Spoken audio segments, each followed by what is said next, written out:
जय जय जय जय भीम। जय भीम जय भीम। संविधान के निर्माता परम पूजनीय बौद्ध सत्य बाबा साहब अम्बेडकर के चरणों में कोटि कोटि नमन करते हुए,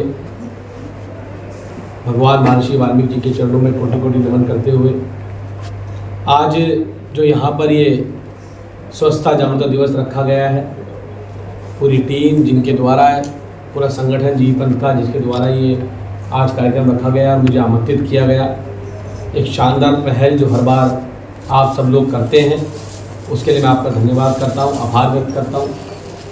और स्वच्छता के ऊपर जितने भी देश में बड़े से बड़े महापुरुष हुए हैं, सबने स्वच्छता की बात की है, सबने बात की कि हमें स्वच्छ रहना चाहिए, साफ रहना चाहिए। लेकिन हमें जिस प्रकार से स्वच्छता की बात करते हैं, उसी प्रकार से उस स्वच्छता को करने वाले, उस माहौल को साफ सुथरा रखने वाले जो हमारे स्वच्छता सैनिक हैं, उनकी भी इस समाज में उतनी महत्वपूर्ण भूमिका है जितनी समाज में एक डॉक्टर की, एक इंजीनियर की भूमिका है किसी व्यक्ति की जान बचाने में, उतनी ही भूमिका उस सफाई कर्मचारी की है, उस स्वच्छता सैनिक की है लोगों की जान बचाने। जब हम विदेशों में जाते हैं तो वहाँ बात करते हैं कि एक इंजीनियर ज़्यादा वैल्यू वहाँ सफाई करने वाले की होती है, उसकी प्रॉपर ट्रेनिंग होती है, उसके बाद प्रॉपर इक्विपमेंट्स होते हैं। लेकिन जब हम वहीं अपने देश हिंदुस्तान में आते हैं, भारत में आते हैं, तो यहाँ सफाई तो सब चाहते हैं, लेकिन मेरे घर में कोई स्वच्छता सैनिक पैदा हो ये कोई नहीं चाहता। सब चाहते हैं वातावरण बड़ा साफ सुथरा सुंदर रहे, लेकिन जो उसको आगे बढ़ाने वाला है, जो उस माहौल को स्वच्छ रखने वाला है, उसका सम्मान करना सब भूल जाते हैं। उसका मुख्य कारण क्या है? उसका मुख्य कारण है कि जिस पेशे को, जिस काम को हम लोग करते हैं, जिस पेशे को, जिस काम को हम लोग करते हैं, उस पेशे और काम को कहीं ना कहीं वो सम्मान, वो इज्जत इस समाज में नहीं मिलती है जिसकी उसकी समाज में प्रतिष्ठा बढ़े।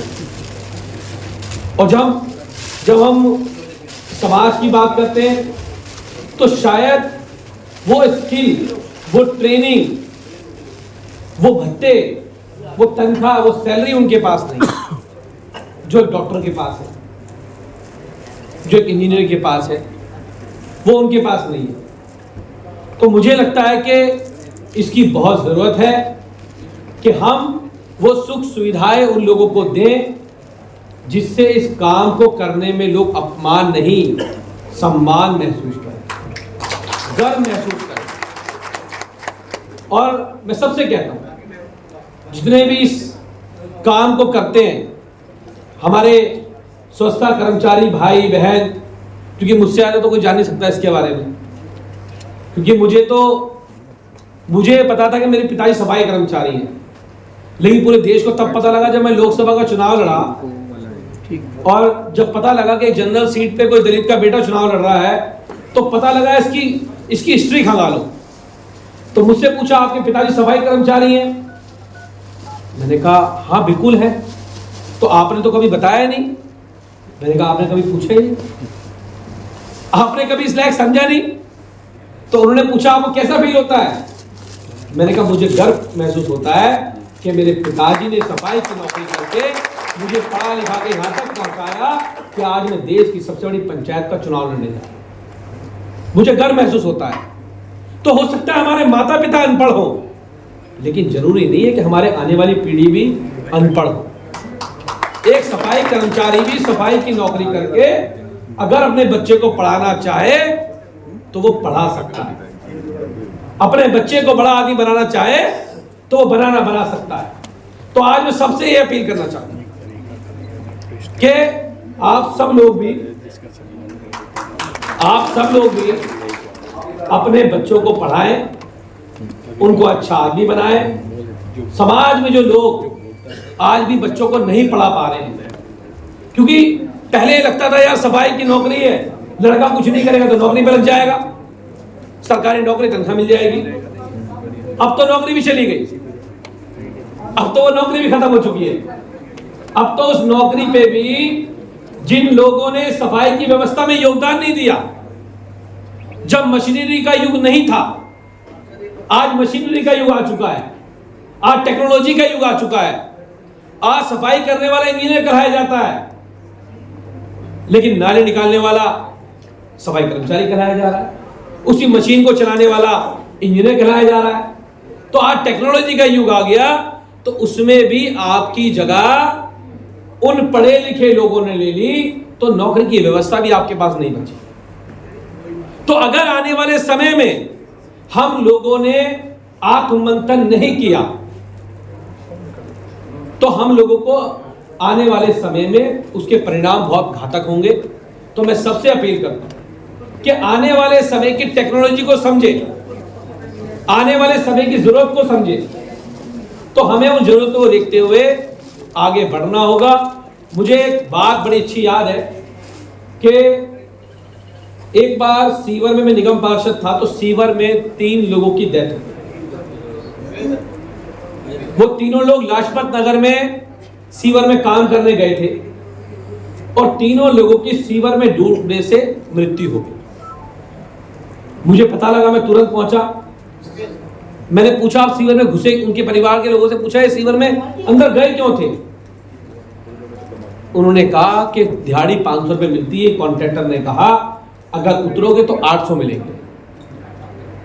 केवल 300 रुपए बढ़ाने के लिए वो सीवर में चला गया, उसने अपनी जान दे दी।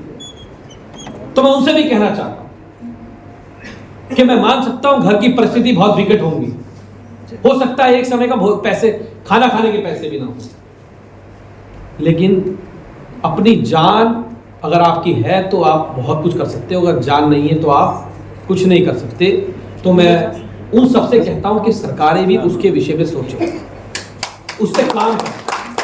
जो सीवर में होने वाली मौतें कोई जान पूछ के या कोई खुशी से सीवर में नहीं जाता है, मजबूरी से सीवर में जाता है, 300 रुपए बढ़ाने के लिए सीवर में जाता है, अपने बच्चे की पढ़ाई कराने के लिए सीवर में जाता है। तो हम सबको सोचना पड़ेगा। लेकिन मुझे वो बात याद है कि उसके तुरंत बाद दिल्ली के मुख्यमंत्री अरविंद केजरीवाल जी ने 200 मशीनें जो सीवर में लोग घुसते थे, उनकी जगह डिक्की कंपनी को लेके आए, उसको लाकर वो मशीनें दी। और मुझे आज खुशी होती है कि जो सीवर में जिन लोगों की डेथ हुई थी, सबसे पहले बिना पैसे लिए प्रायोरिटी बेस पर उन लोगों को वो सीवर की मशीनें दी गई। और आज उस हर परिवार के पास लगभग 50 से 60 हज़ार रुपये महीना उनके अकाउंट में आने का काम होता है। पहले वो सीवर साफ करने वाले थे, अब वो सीवर की मशीन चलवाने वाले एंटरप्रेन्योर बन गए, उद्यमी बन गए। तो हमें अपने समाज को उसकी ओर बढ़ाना है, काम की ओर बढ़ाना है, कारोबार की ओर बढ़ाना है, ताकि अगर एक ऑटो का टिप्पर अगर कूड़ा उठाता है तो कूड़ा उठाने वाला सफाई कर्मचारी हमारा होगा, जो कच्चा नौकर है, जिसको तनख्वाह भी टाइम पे नहीं मिल रही, लेकिन टिप्पर चलाने वाला कंपनी का मालिक होगा। तो ये व्यवस्था भी होनी चाहिए कि टिप्पर चलाने वाला भी अगर किसी के पास प्रतिभा है तो टिप्पर चलाने वाला भी, उस टिप्पर की कंपनी बनाने वाला भी हमारा व्यक्ति होना चाहिए। तो मैं आप सबको धन्यवाद करता हूं कि आप सबने मुझे इस कार्यक्रम में बुलाया। मैं काफ़ी और बोलता, लेकिन मुझे मेरे यहाँ पे एक डेथ हो गई है किसी की, डूबने से नाले में, मेरे को वहाँ जाना है, तो मैं माफ़ी चाहता हूँ आप लोगों से। तो आप सब लोगों ने मुझे बुलाया, उसके लिए आप सबका बहुत बहुत धन्यवाद, बहुत बहुत धन्यवाद। जय हिंद, जय भारत।